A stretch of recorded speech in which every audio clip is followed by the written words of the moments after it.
Misha, would you be ready kung sakaling mag-propose na si architect? Oh, I don't know. I don't know the answer to that. This year. Oo. Kasi ang dami nag-aabang, di ba? Since parang you're Oh nga, but I don't so think he sweet. should be pressured. Sabi ko nga, you know, I think that people just want a happy ending for me. Siyempre, parang with everything that they've witnessed that I went through, gusto naman nila that lalagay ko sa tahimik, diba? But I think naman I've proven myself to be an independent person also who is capable to. I'm in a capacity naman. By God's grace, I always have work naman. So hindi ba? Kung lalagay sa tahimik, I don't know if it's for a sense of security or. Pero may hindrance ba or meron bang... No, none. We're both single. How about It's sa just kids? that with our tradition, you have to wait for a guy to propose to you unless I would want to propose, you know. But I don't know what the right time is.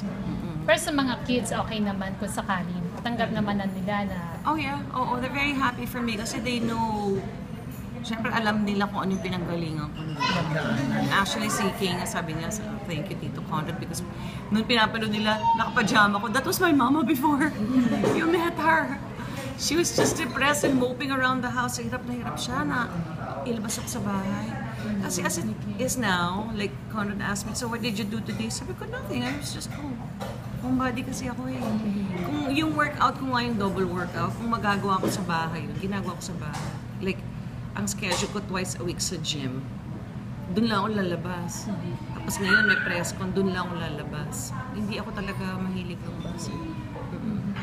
Pero ngayon doon na kayo nakatira sa kanya. Ay, yung mga kids niya, hindi naman niya kasama. Right now, his kids are there kasi pa-iba-iba eh. Like, one was in school before, one was in Singapore. Right now, buo. Oo. So, but sanay na kami kasi sabi ko nga sa kanya, ang dream ko for later on, you know, before I met you, sabi ko kay Conrad, I was really in the process of downgrading. Ganun pala yun eh, parang nag-uumpisa tayo ng maliit na bahay, apartment, hanggang lumalaki. Tapos, pagka nawala na yung mga anak mo, malalaki na sila, magda-downgrade ka. So sabi ko, ang dream ko lang talaga, tumira sa isang maliit na bungalow. Pero malaki yung room. Bungalow. Tapos malaking garden, ganyan. Pero isang room lang, sabi ko, para sa mga anak natin, para hindi na siya titira dito.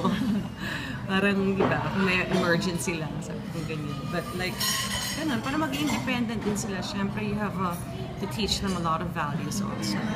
So how's your relationship with his son? Sorry. They're very nice. They're very easy to get along with. I've never had problems with them.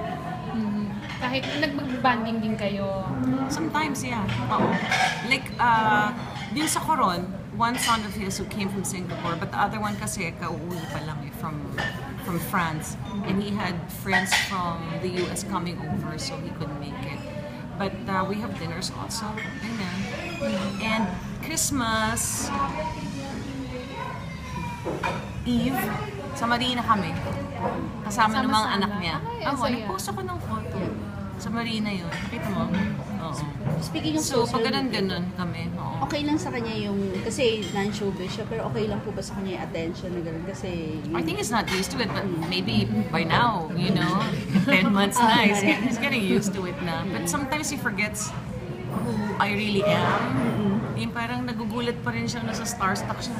Ikaw nga pala yun. Ako pala si Sasha Padilla. Siyempre kasi, di ba?